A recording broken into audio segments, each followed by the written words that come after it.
Hello. Welcome back to school. I have a cat that is meowing at me right now. I don't know why, because she has food. Anyways, I have um been brainstorming and thinking and YouTubing and doing all this fun stuff because yeah, I am. um, I have like an old set of dice from like a long time ago. They're just a bunch of these standard ones. Nothing real major. I think the only weird one is like um a a D12 in here. Um but I was watching a video where a music piano teacher was going through her studio and she had a couple dice. And she said that she used them to for repetitious work for her students. They'd roll the dice, and whatever the number showed up, that's the number of repetitions they had to play. Um, Hopefully correctly. I don't know what happened if they played a section wrong. I don't know if they had to repeat it all the way from the beginning or not. Um, but that is the concept going on that I had run across. I'm like, oh, that is very interesting. So I went and looked through. It's like, oh, I only have 12. I don't even know if that's a high enough number. And then I had all these other um, six, what do I call 6 points, or with the little um, dots on them, like that. Um, so I got a bunch of these, and it's like, well, I don't like to read these because there's just a bunch. It's kind of hard on the eyes. On top of that, they're not high contrast. So, in the midst of my past YouTubing and stuff, I had heard of people acquiring dice for a game called Dungeons and Dragons, D&D. I've never heard of it. I don't know what it is, but it sounds like you need a lot of dice. Either that, or maybe people just like to buy lots of dice. Um, Anyways, so I learned about all these different weird combinations of dice of 10, 12, 30, and even 100. Um, yeah. So I kind of tucked that in the back of, tucked that away in the back of my mind for a little bit. And then I ran across recently a gal, Classical Squawk, I think is her YouTube channel.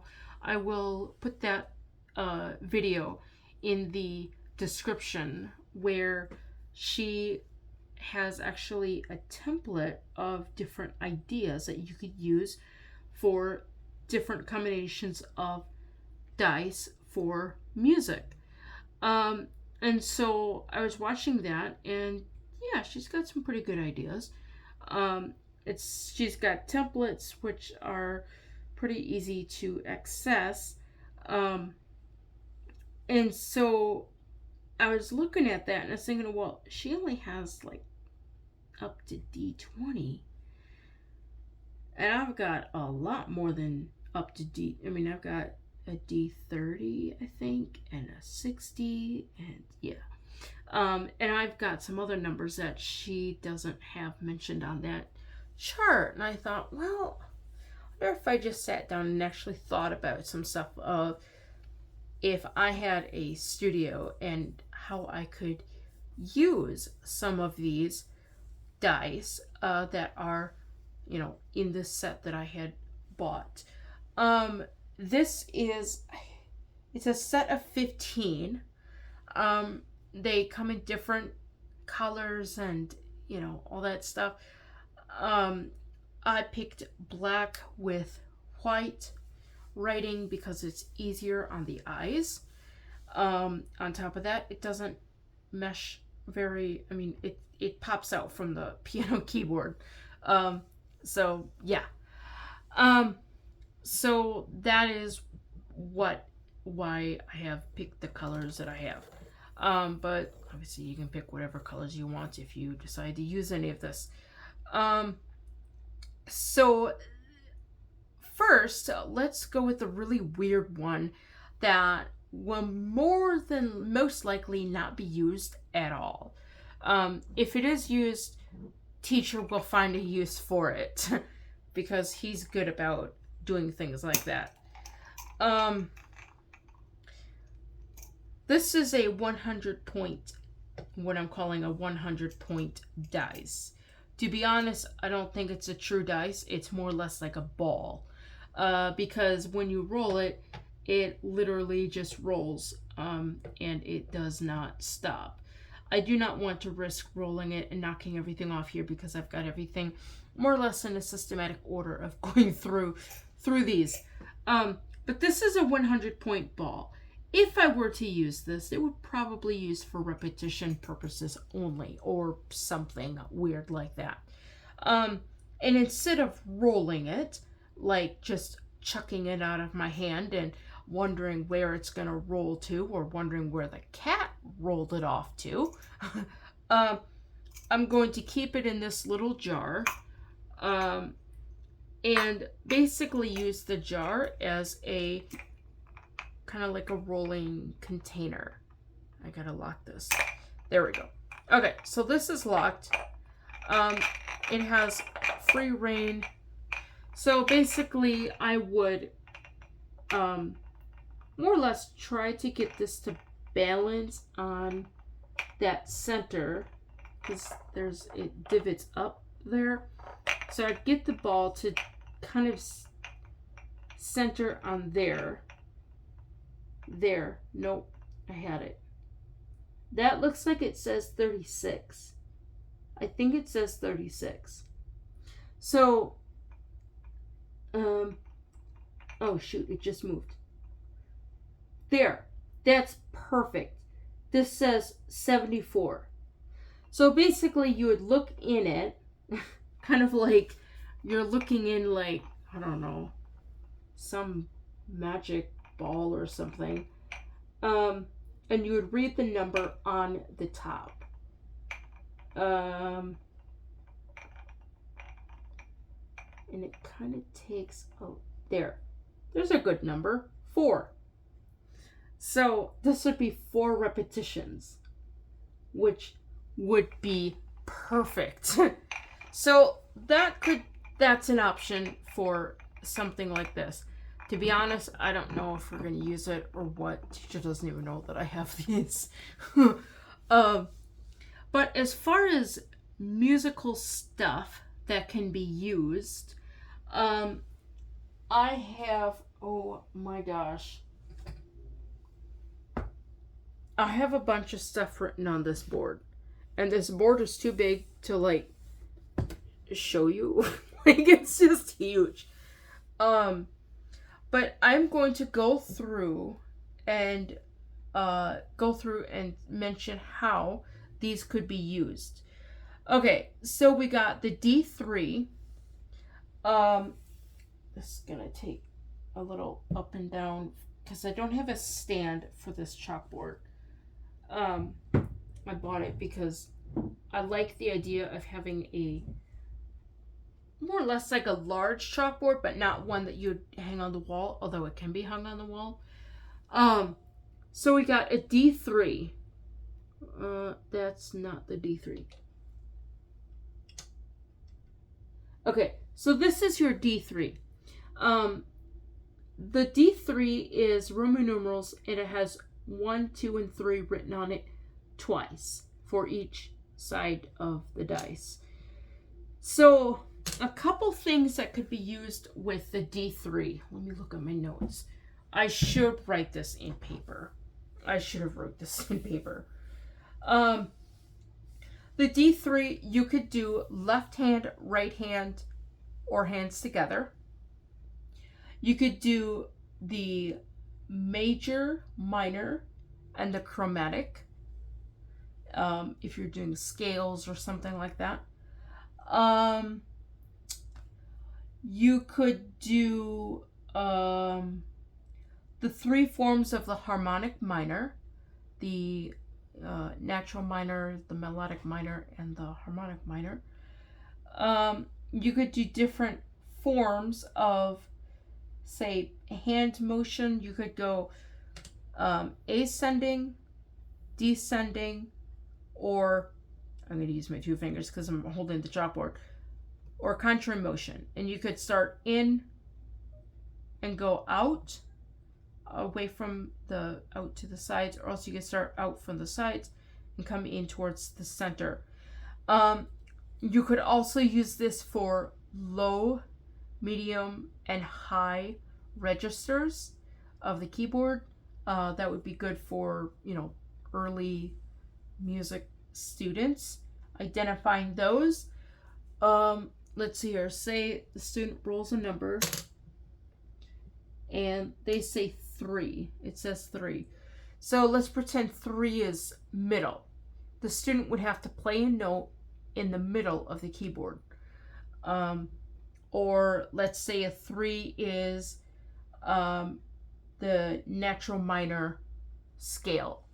The student would have to play a natural minor scale in whatever key they're working through, or by way of another dice, which, yeah, that will be coming. The D4. So let me move this off to the side. I'm going to put that there so it's not in the way. The D4, which I believe is here. Yeah, that's the one. This is a very interesting shaped dice, but it's, yeah, it is what it is. The D4 can be used for, let's see, chords. So you could have one for the major, the minor, the augmented, and the diminished. You could do scales, the major, and the 3 forms of the minor. You could, let me see here. You could do, this is interesting, you could do the spaces on the staff. So if a student is first learning about this written notation on the staff, they could, say roll, let's see here. Let's see what number this is. Okay, so this is number 1. So the student would have to identify what that note is on the staff. They could also, go to the piano and play it. If they rolled, say, that's a number 3, they'd have to identify the 3rd space on the staff. And this could be for the treble clef, the bass clef, and if you're venturous enough to introduce middle C clefs, soprano, alto, mezzo, tenor, and baritone. Actually, hold on, let me think here. Well, yeah, there's a baritone clef, movable bass clef. But either way, if you want to use those different forms of the clefs, that could help with music reading and being able to identify notes in a split second. Let's see. Moving on to the D5. Let me put this over here.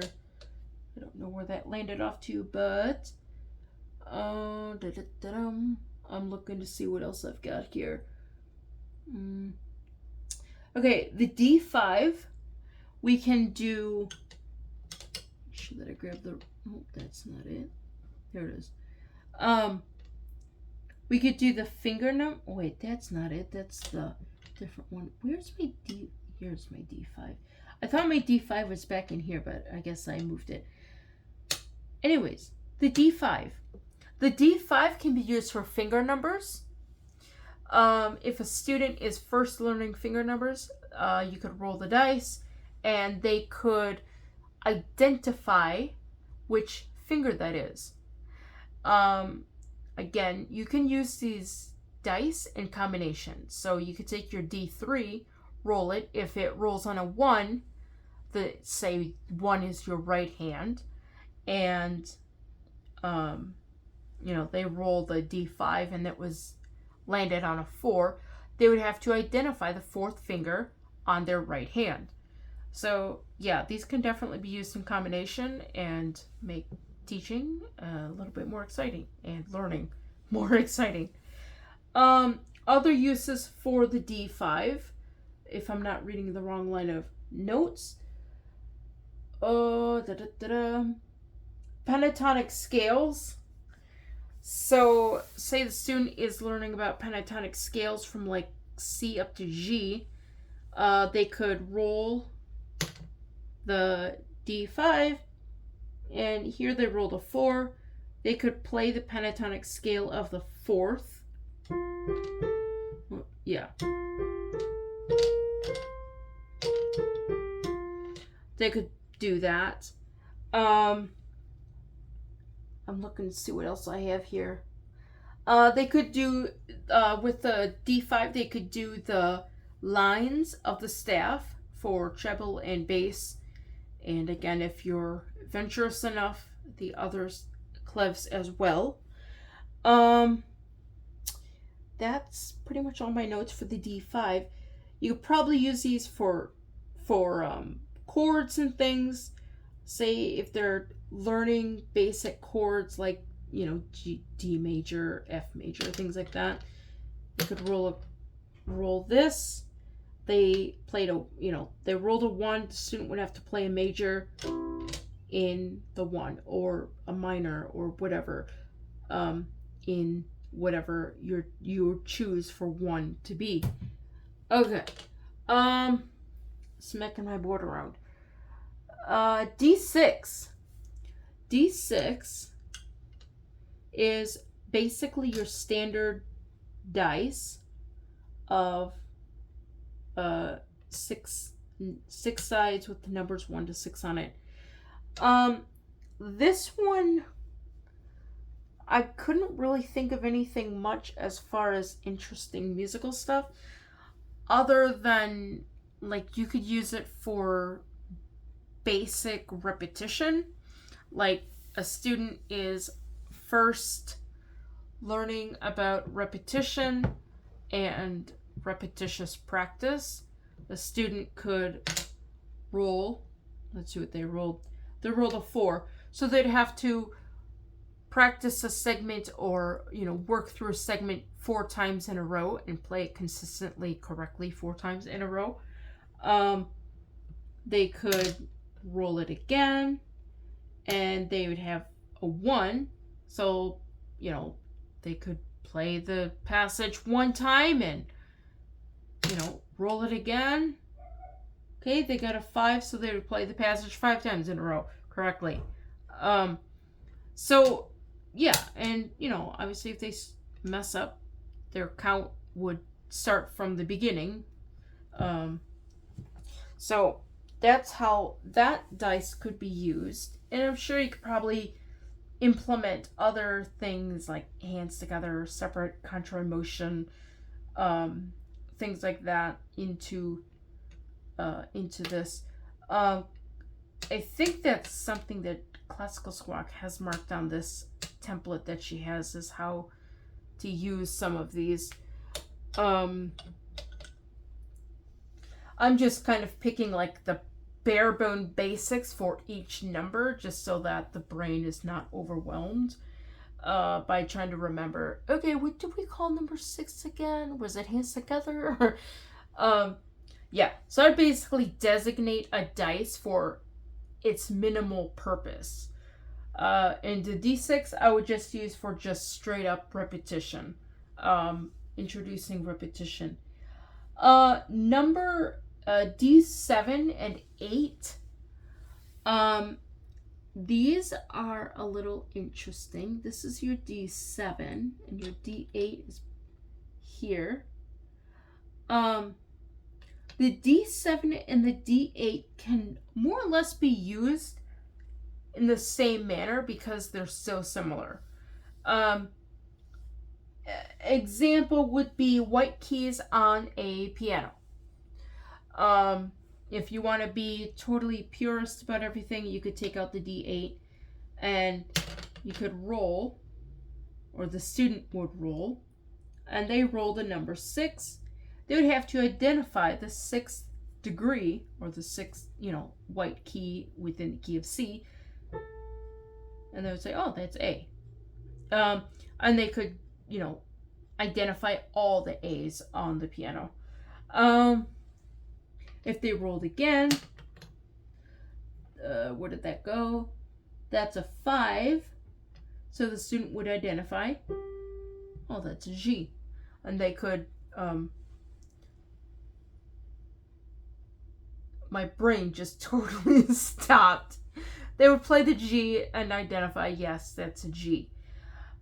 Another option for this would be with modes within a key.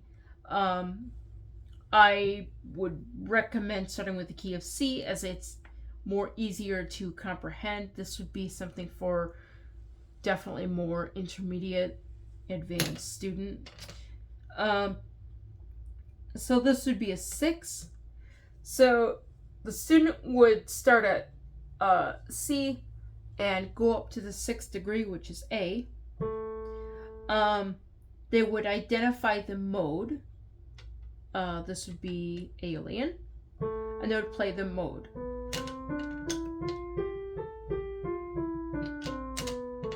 They could do 1, 2, 3, 4 octaves. That's the other thing. The D4 could be used for how many octaves a student is to play their scale. I think I saw that in on that paper. But yeah, this could be used for modes. Let's see. The student picked, okay, this is 2. So this is a Dorian. So the student would start on D.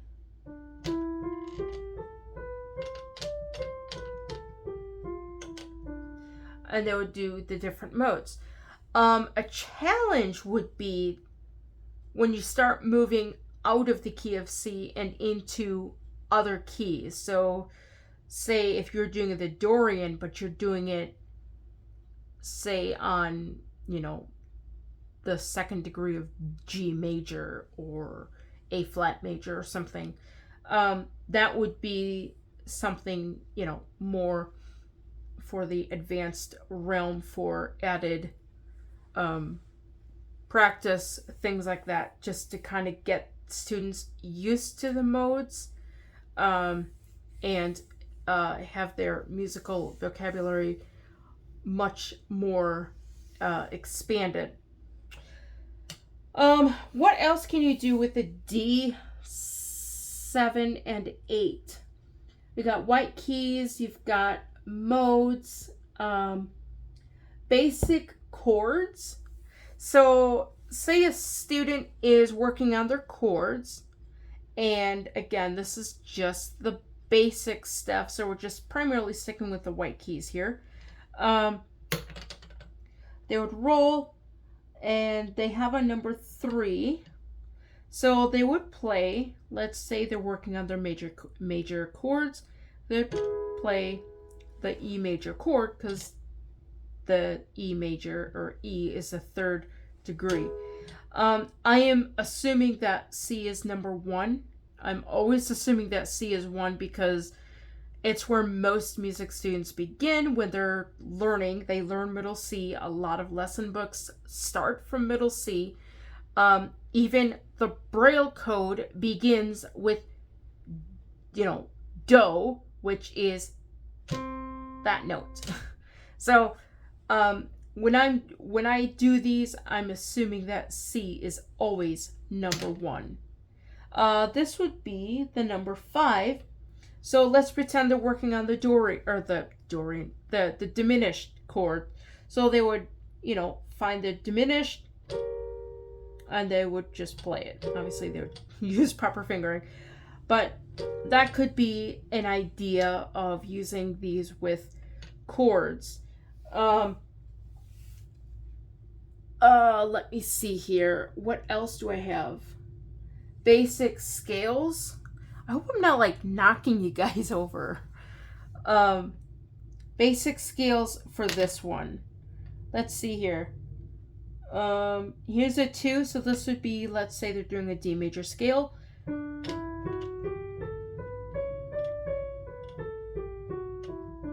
So they would just do their D major scale, just like that. Let me see here. And obviously, again, you can use any of these for, repetition work. So that pretty much covers the D7 and the D8. As far as the D8, the 8 would essentially be the octave above the, octave, your main octave you're working on. So say you're working with, I don't know, a D chord. And they roll a 8. So pretend we're in the key of D. Yeah, we're changing things up. So pretend we're in the key of D. They would have to play the D chord up here instead of down here. But either or, 8 and 1 could essentially be the same thing. But you could use that 8 for completing the scale. Yeah. So, put that over here. Let's see. The next dice we have is a D10. And I think all I have marked on the D10 is the repetition. It's just good for repetitious work. I would think, like, as a student gets used to repeating things, they would be more used to, repeating and focusing and all that good stuff. So the D10 would be for like intermediate students or late beginners, but definitely intermediate. So the student here rolled a 1. They would repeat the passage 1 time.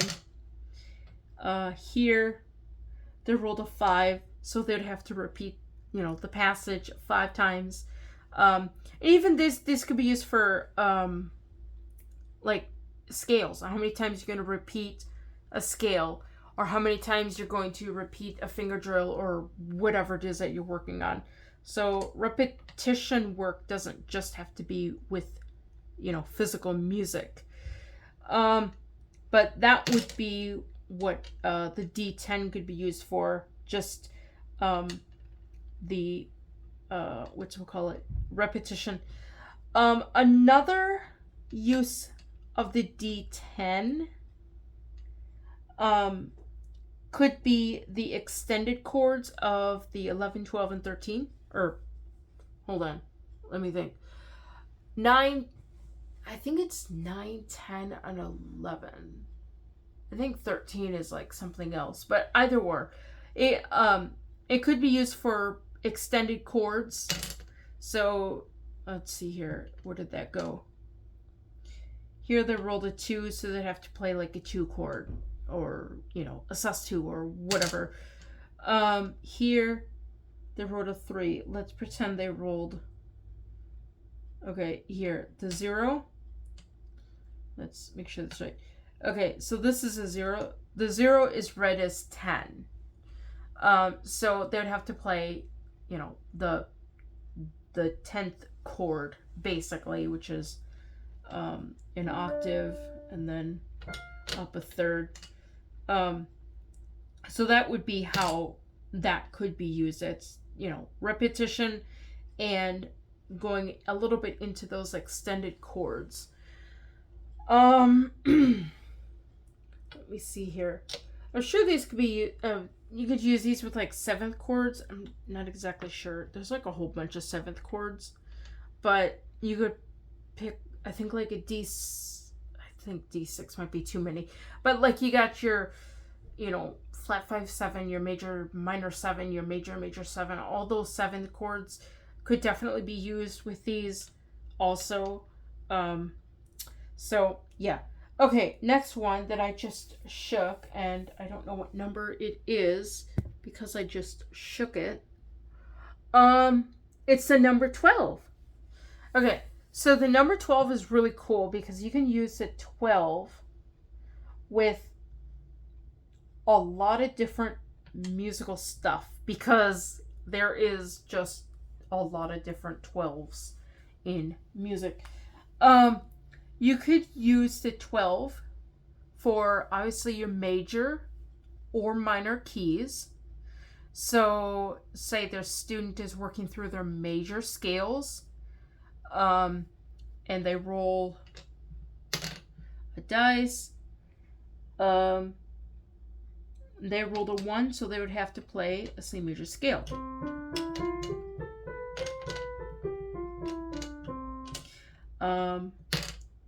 They rolled here another 1. We're gonna try to find something a bit more interesting. Here is, I think this is a 6. No. Yeah. No. Yeah. This is a 6. No, that's a 9. So a student would have to play, I gotta think.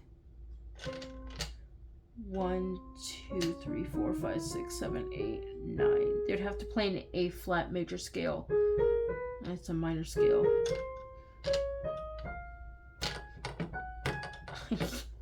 Can't see where I'm going.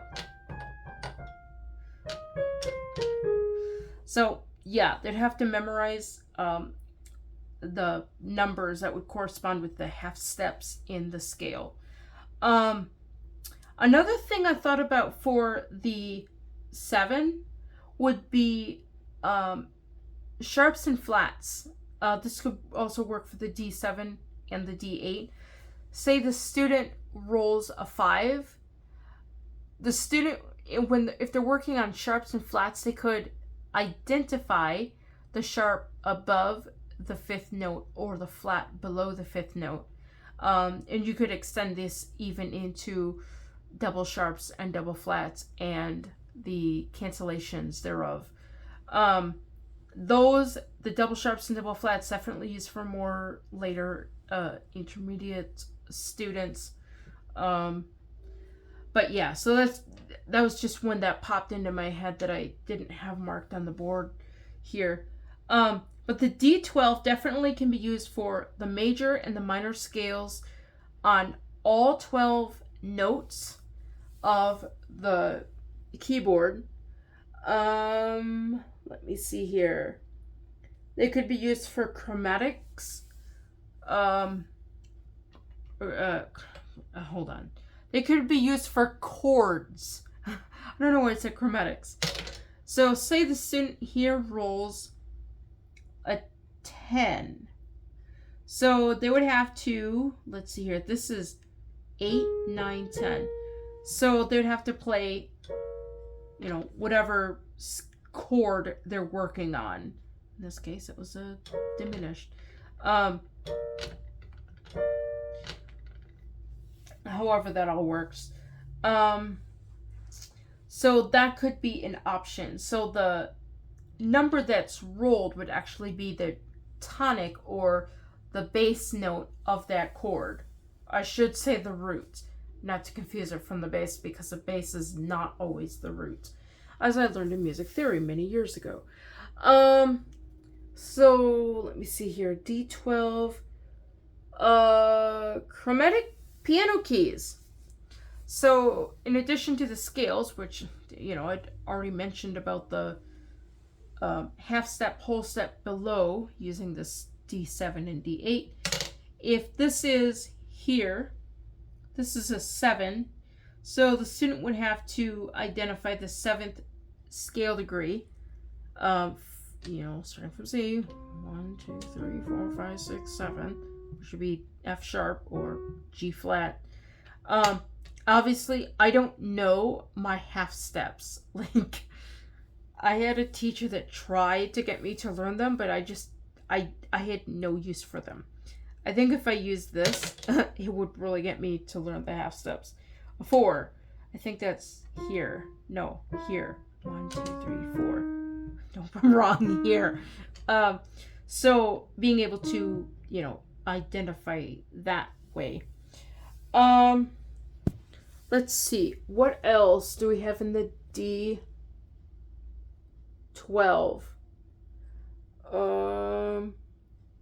Not much. I mean, obviously, you could do chords, tonics. Let me see here. Let me see. Now we're getting into the really interesting ones. D24. Let me put the D12 here. I think this one here is a D24. That's a D15. Where did it go? I've learned that if you find the 1, your top number is opposite 1. Okay, so this is a D20. The most I think that I found with this that could be used is with the just repetition work, obviously. This would be more for intermediate advanced students. And if they really like that sort of stuff. It could also be used for the full, well, not quite the full scale. I think I have this one could be used for repetitious work. Possibly modes and other scales like the octatonic, the blues, things like that. That would be more for, more of these higher dice numbers. But definitely repetition work could work well with that. So the next one I think is a D24. Where did it go? Yeah. The D24, which is here. That's a D20. There's a 22. Well, somewhere around here there is a 24. Oh, hold on. This is a D30. Okay, that's a D30. I don't know where my 24 is. The D30 could definitely be used for repetition. We'll just leave it at that. 30 could be used for repetition. I think this one is your 24. It doesn't look like a 24. Let's see. We got 15, 11, 2, 1. This is your D10. I don't know why we got the 10 out again. Where did the 10 go to? I think I accidentally pulled out the 10. I didn't mean to. Yeah, D10 is more or less for repetition. I think I picked up a dice and I didn't mean to because I can't find my 24. Unless this is my 24. I think I found my 24. But I thought there was a 30 in here too. I don't know. We'll find out. We'll find out. This is your 24. The 24 can be used for the major scales and the minor scales. Your basic, whatever form of minor. Most people learn the harmonic minor because it's more common, taught at universities. It's the one I had to play when I was at university and college. So we got the major scales and the majors and the minor scales. Again, you could do the modes and the different blues scales, octatonics, different things like that.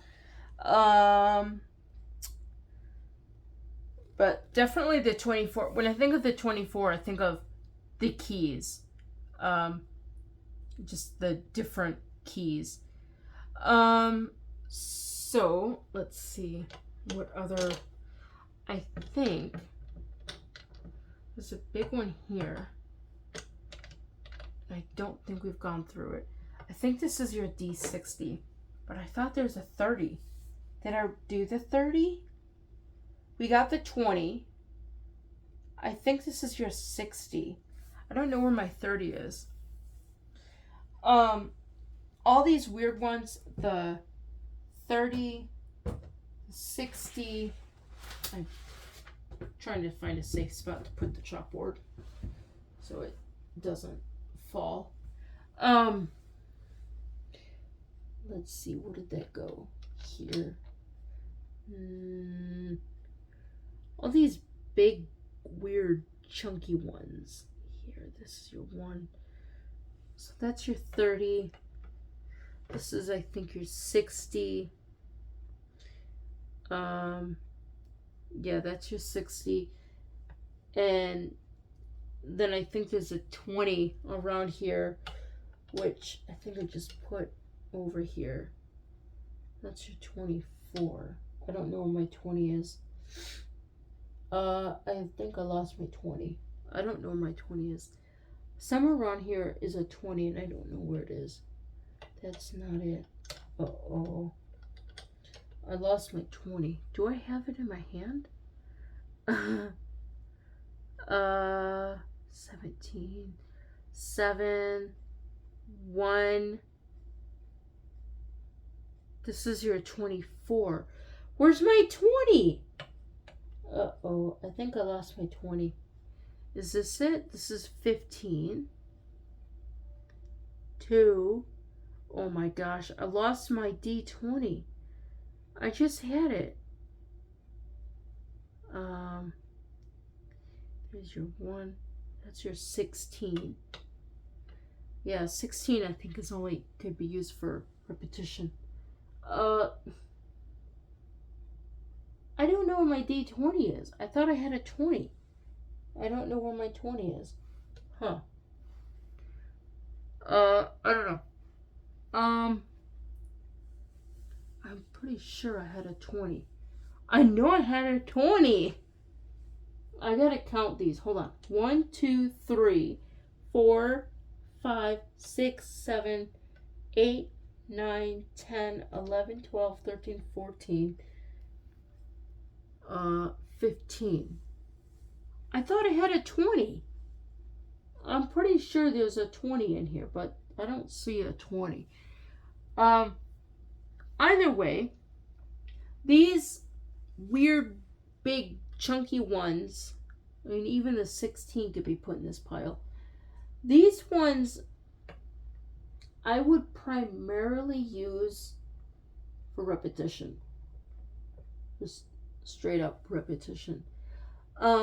This one here, the D30, potentially could be used with like the other, like with all the chromatics scale keys, except 2, because there's 32 with all the scales. I think I used to know all that information, but either way, these 3 would be good for just straight up repetition work. And so that's what these could be used for, in addition to the modes and all that other stuff.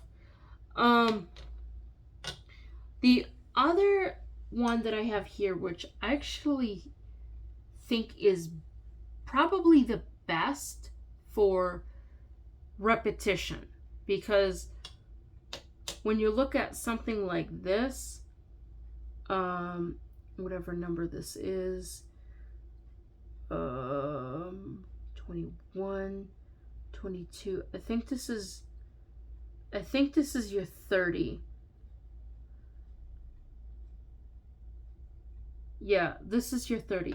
So the thing about this is you have 1 to 30. So if you roll this dice, you have 6 6 repetitions. Well, that's not that bad. Okay, 12 repetitions. I'm trying to find a really odd number. 2. 25. Here's a weird number. 25. Or say you land on 11. I mean, you got all these weird numbers. 13. 13 is a weird number. So, because you got all these numbers that are in the middle of each group, like each group of 10, you got all these weird numbers, 26 and 34, all these odd numbers. So this one here is called percent dice. And again, it's used in the Dungeons and Dragons game thing. So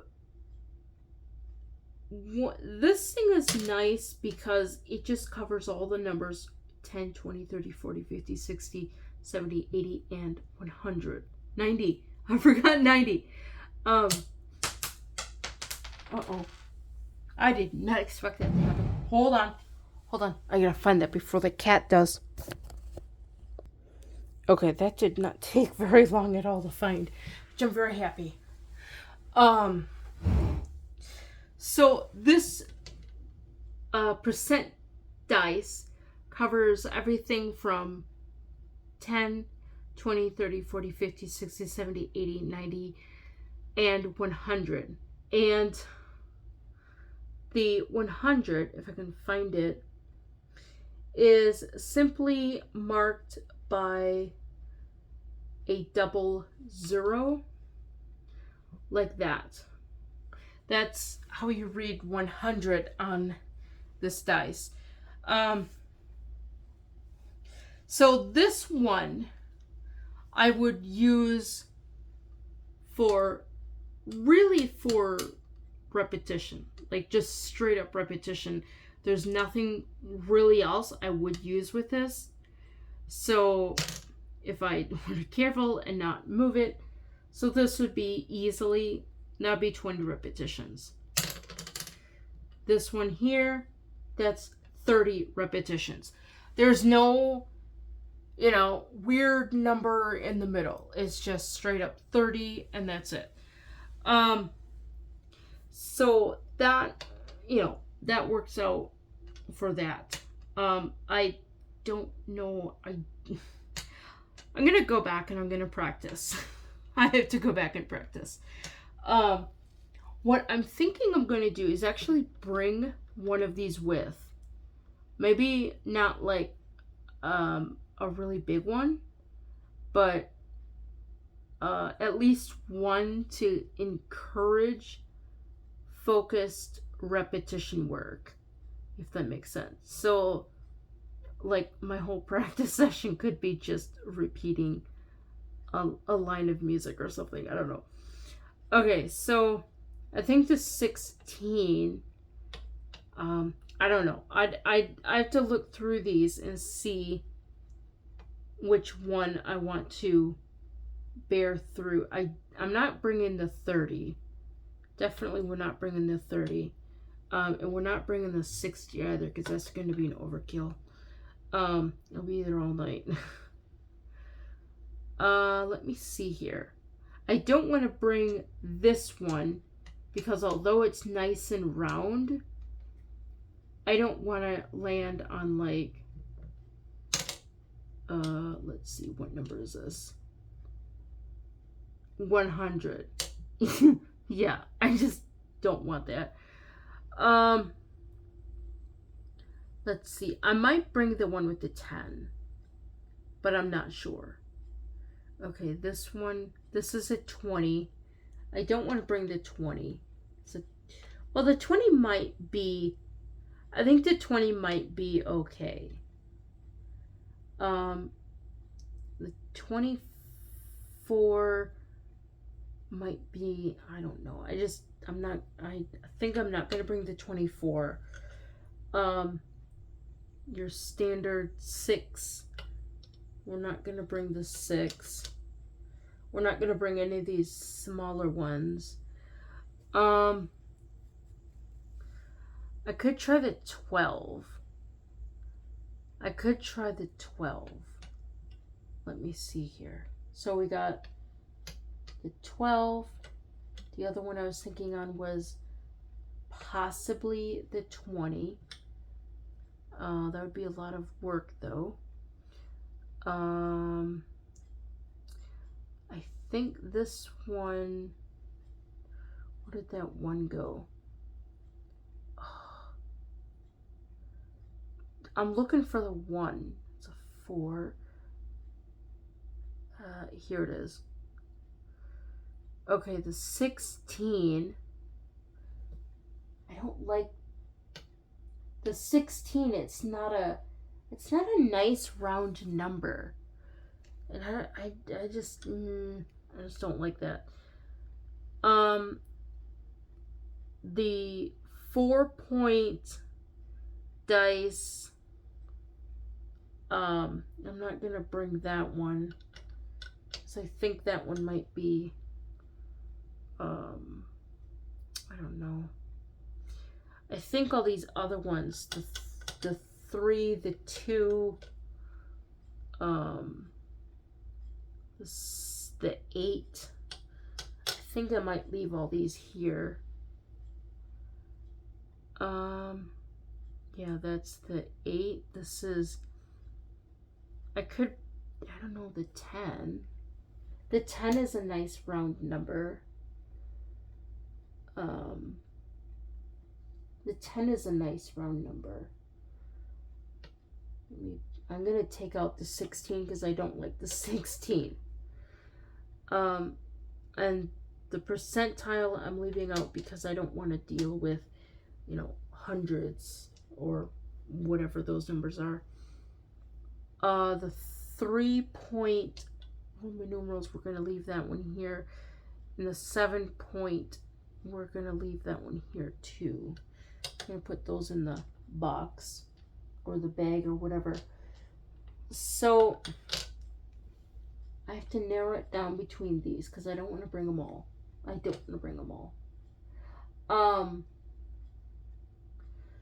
Let's see. This is a 20 repetition. And this is a 12.